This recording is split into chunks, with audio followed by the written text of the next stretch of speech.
Today we will show how to buy shares of Hertz Global Holdings Inc., a global car rental and mobility services company listed on NASDAQ under the ticker HTZ.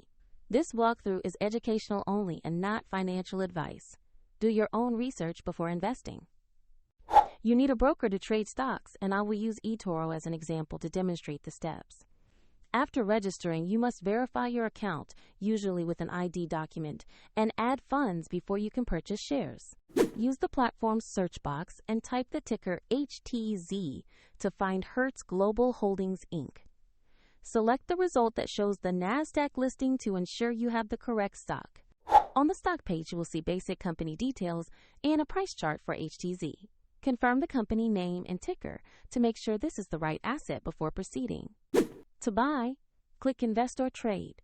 Enter the amount you want to invest, review the order details, and confirm the purchase. If the market is closed, the order may execute at the next session.